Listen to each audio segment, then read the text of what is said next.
Olá, tudo bem? Na aula de hoje a gente vai falar sobre o gênero editorial. É importante que a gente lembre que muitos dos gêneros que chegam até a nossa vida, os textos com os quais a gente se depara, têm uma propriedade muito forte ligada aos meios de comunicação, porque são os meios de comunicação, é a mídia que estabelece de fato esse elo entre o fato, entre as informações e as pessoas. Por isso que a gente tem que ter um exercício muito crítico, muito criativo, muito atento para ler os gêneros textuais que circulam nos meios de comunicação, para que a gente consiga diferenciar bem o que é um fato, o que é uma opinião, para a gente conseguir também compreender quais são os objetivos daquele meio de comunicação no momento em que eles colocam determinadas informações para a gente, ok? Então pense sempre nisso, de que modo você está interpretando os fatos, de que modo esses fatos também foram organizados em um texto. O gênero editorial propõe um encontro da opinião com os fatos, ou seja, nesse momento o meio de comunicação se posiciona mesmo diante das informações e coloca isso de uma maneira muito clara, de uma maneira muito evidente, não para nos influenciar ou para manifestar uma opinião tendenciosa. Não, mas porque muitas vezes é necessário que esses veículos se coloquem diante de algumas informações. Então a gente vai começar a compreender agora a estrutura, as características, as propriedades de um gênero como o editorial.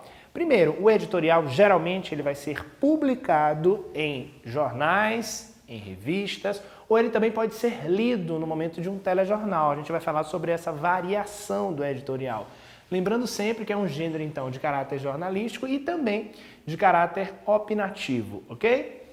Geralmente, o texto de uma editorial ele não é assinado por um jornalista em especial. O editorial é um gênero assinado pela instituição, pelo órgão, pela empresa, pelo veículo de comunicação. Então, por exemplo, um determinado jornal quer publicar um editorial hoje sobre um problema social importante ou sobre uma temática bastante relevante que vai ser abordada na edição do dia.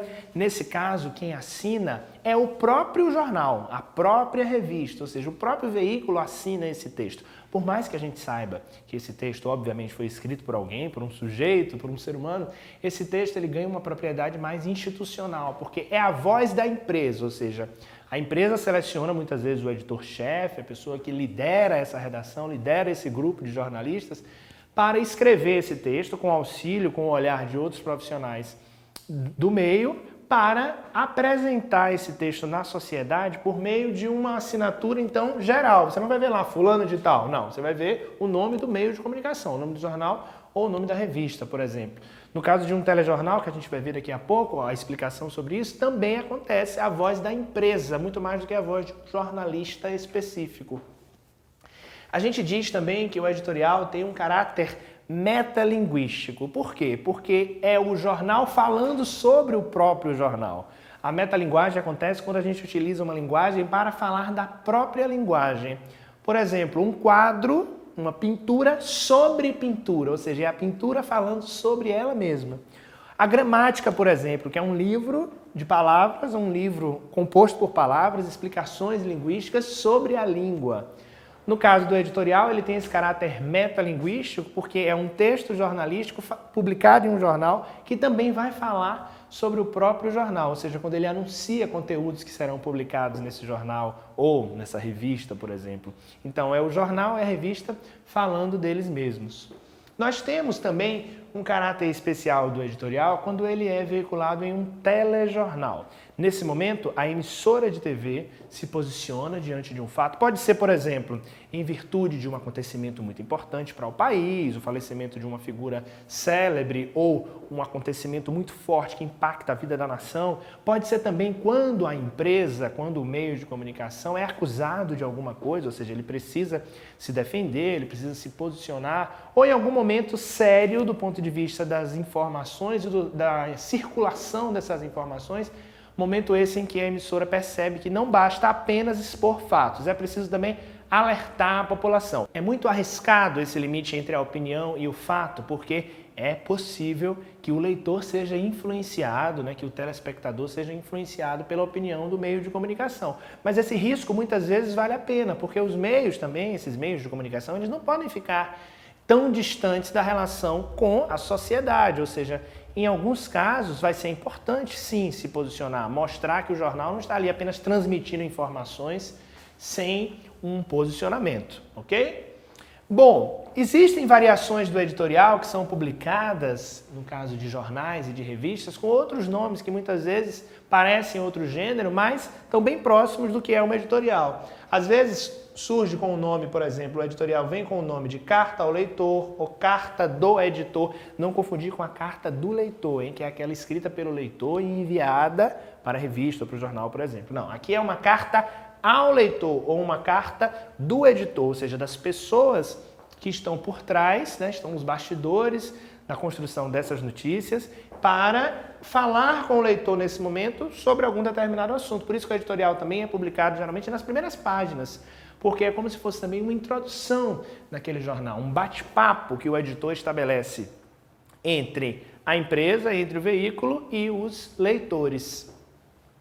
A estrutura de um editorial ela é a estrutura rígida de um texto de opinião, ou seja, se há o encontro da opinião com os fatos, e mesmo um texto de opinião é sustentado, é construído a partir de informações embasadas, bom, no caso do editorial, isso também não poderia passar em branco, essa estrutura com introdução, desenvolvimento, conclusão, ou seja, no primeiro parágrafo eu apresento as ideias gerais, de forma impactante, de forma que chame a atenção do leitor e que apresente também o conteúdo fundamental do meu texto, né? Se o editorial vai ser lançado, por exemplo, no dia posterior à vitória da seleção brasileira em um campeonato, então é um fato muito importante, então logo na introdução esse fato é rememorado, ele é lembrado e em seguida a informação, a opinião, ela vai sendo desenvolvida. Então nos parágrafos seguintes, esses parágrafos vão contar com a apresentação de argumentos, com o desenvolvimento dessa ideia, a comprovação, pode vir informações sobre matérias especiais que vão constar nesse jornal, o aprofundamento da ideia, da tese, do ponto de vista que você apresentou lá no primeiro parágrafo e, por fim, vem uma conclusão. Quando é um editorial de caráter muito opinativo, de fato, né, quando é um editorial construído em cima de um tema muito polêmico, que chame a atenção do leitor e que exija um posicionamento do meio de comunicação, essa conclusão também pode propor uma intervenção, uma solução para o problema. Isso pode acontecer, vai depender muito da variedade, da necessidade e do contexto, mas a estrutura textual é a mesma de um texto de opinião, ok? Ela segue essa rigidez da introdução, desenvolvimento e conclusão, mesmo que seja um editorial muito pequeno ou um editorial um pouco maior, essa estrutura precisa ser respeitada. A linguagem de um editorial é uma linguagem objetiva com marcas subjetivas, porque se há o posicionamento do escritor, de algum modo, essa sinalização, né, do estilo, da opinião, a gente acaba observando a presença dessas sinalizações. No entanto, lembre-se que como o texto não é assinado, essa marca não é do tipo eu acho, na minha opinião, eu jornalista fulano de tal quero dizer isso. Não. É uma marca subjetiva de um meio. Quem assina esse texto é a empresa, quem assina esse texto é o veículo de comunicação. Então, acima de tudo, marcas objetivas, uma escrita em terceira pessoa, uma escrita muito mais direcionada, voltada para a variedade padrão da língua, norma padrão, as regras precisam ser respeitadas, uma linguagem direta, uma linguagem que atinge a maior parte das pessoas.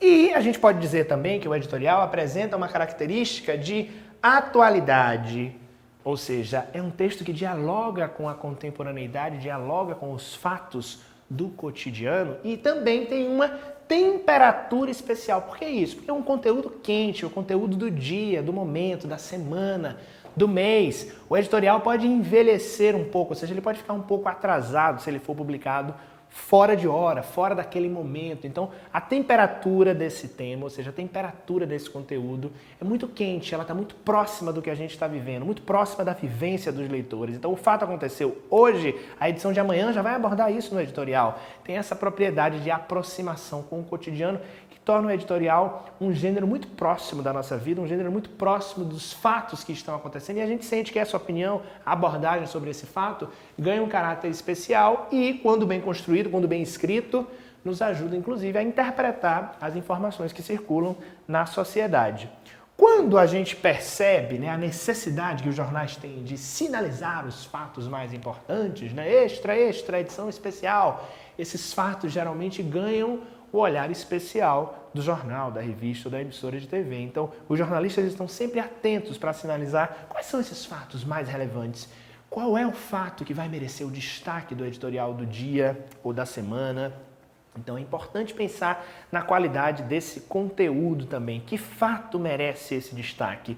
Aqui eu tenho para vocês um exemplo do primeiro parágrafo de uma editorial, para você compreender mais ou menos como construir esse tipo de texto. Você pode ser solicitado a simular essa escrita, né? Desenvolver uma editorial em sala de aula a partir de um elemento chave, a partir de um texto de apoio, de um suporte que te ajude a compreender como exercer essa função de um jornalista que dentro de uma empresa vai escrever esse texto de caráter oficial. Então, chega, queremos educação. Olha o título, é um título convidativo, é um título que usa uma construção linguística que nos coloca diante de um tema polêmico e exige de alguma forma o posicionamento porque nos convida a interagir, né? Queremos educação, não é só o jornal que quer, somos nós que queremos educação. Então ele já inclui você. Essa estratégia do título é bem interessante porque ela já envolve o leitor no texto. Os acontecimentos do último domingo mostraram que a violência dentro dos estádios não é um sintoma isolado da crise de segurança pública que impacta a nação. Perceba, nessas 3 linhas, nesse período construído logo no início desse editorial, já há um posicionamento. Primeiro, já há um posicionamento sobre a temática, a gente sabe que houve um caso de violência em um estádio. Já há um posicionamento opinativo quando ele diz que essa violência dentro do estádio não é um sintoma isolado, ou seja, já há uma ampliação do conteúdo, uma discussão que essa violência que aconteceu já é um sintoma de uma crise de segurança que impacta a nação. Só aí já veio a manifestação de várias opiniões por conta de uma associação do fato, que foi uma violência no estádio, o fato foi a violência no estádio, com a opinião de quem escreve, ou seja, essa violência não é isolada, ela está relacionada a outros fatores, tal como a crise de segurança pública. Não por acaso, já começa um outro período, esse é o fato que estampa a capa desta edição de segunda, que também conta com uma entrevista exclusiva com o prefeito da cidade. Nesse momento, logo na introdução, este editorial, além de apresentar o fato mais importante que ganhou a capa desse jornal, também já sinaliza para a gente outros conteúdos. Isso é o que a gente chama do caráter metalinguístico, ou seja, é o jornal falando dele mesmo, ele está informando que dentro, o conteúdo desse jornal vai contar também com uma entrevista com o prefeito da cidade, ou seja, eu tenho abordagem sobre fatos, eu tenho opiniões e eu ainda tenho já a sinalização do conteúdo. Aqui foi um pequeno exemplo de uma introdução. É claro que depois seria necessário desenvolver esse texto, retomar a temática inicial da violência e sinalizar também outras matérias afins, outras matérias que estão no conteúdo dessa edição, ok? Então, a partir de agora, sempre dê uma olhada especial aos editoriais para perceber de que modo esses meios de comunicação estão opinando sobre os fatos que circulam na sociedade, ok? O tema da aula de hoje foi editorial. Muito obrigado.